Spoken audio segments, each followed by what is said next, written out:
What really is time? We live inside it but rarely understand how it shapes us. The past haunts us, the future pulls us forward. And the present? It slips through our fingers, even as we try to hold it.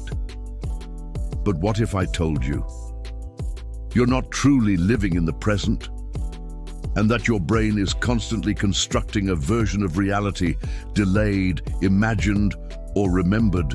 Welcome to Purview Media, your ultimate destination for exploring the vast tapestry of eternity through the lens of the past, present, and future.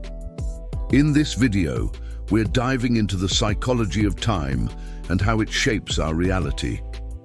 Have you ever felt like time is strange? Like how memories seem clearer than they really are, or how we stress about the future even though it hasn't happened? Today, we're exploring something that shapes every single moment of your life, called time. Not just the ticking clock, but how time actually creates your reality, shaping your thoughts, emotions, and decisions. Let's explore these three important categories: past, present, and future. The past, memory and perception.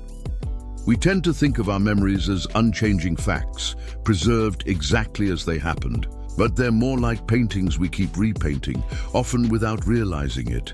Take eyewitness testimony, for example, something legal systems rely on heavily. Psychologist Elizabeth Loftus conducted groundbreaking studies in the 1970s that revealed a troubling truth. People's memories can be easily distorted by something as simple as the way a question is phrased. For example, when a group of people sees a minor car accident, another person later asks, "Did you see the broken glass?" Even without any glass present, most people answered yes. The human brain doesn't store memories like computer files. Instead, it reconstructs them every time you remember them. Each recollection reshapes your past. But this is not always a flaw, sometimes. It's a feature. Think about nostalgia, that warm, fuzzy feeling you get when remembering your childhood or a special moment from years ago. Your brain is selectively editing those memories, often filtering out the stress or boredom you felt at the time. It smooths the edges, applies a golden hue, and turns raw experience into emotional meaning. This mental editing helps us create a story about who we are, a personal narrative. But here's the twist: that story can shift. As we grow, learn, or reinterpret events, we literally change how we remember them. So, while the past feels like solid ground beneath our feet, it's more like sand, constantly shifting as we walk across it. And even though those memories shape how we see ourselves today, we need to remember the past is just as alive in our imagination as it is in reality.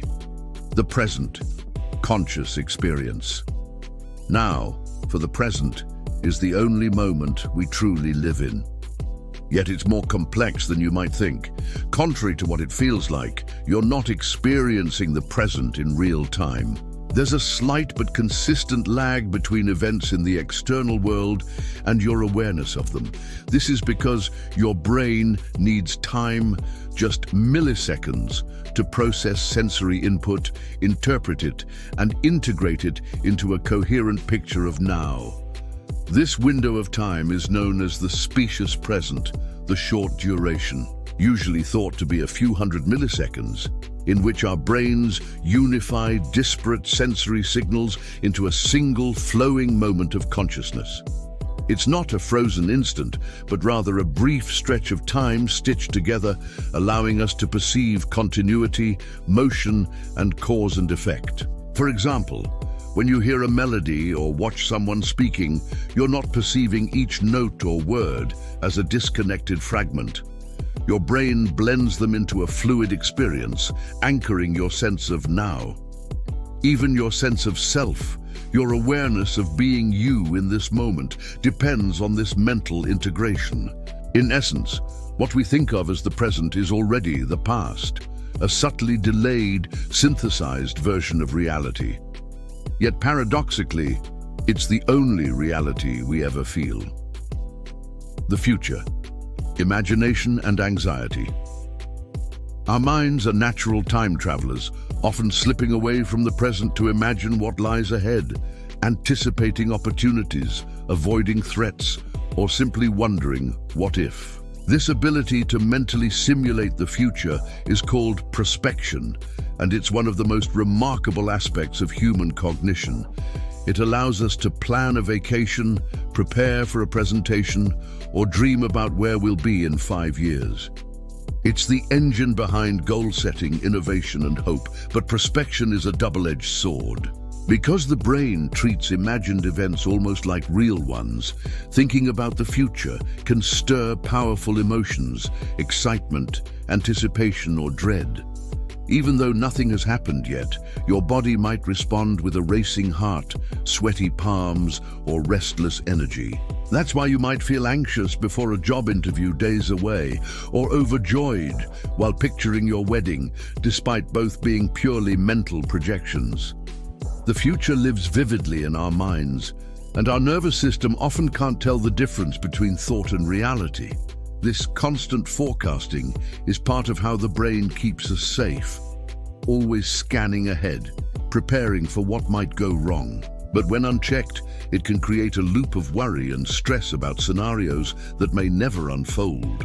So while the future hasn't arrived, we feel it anyway, not as certainty, but as possibility, fear, and hope. Putting it all together.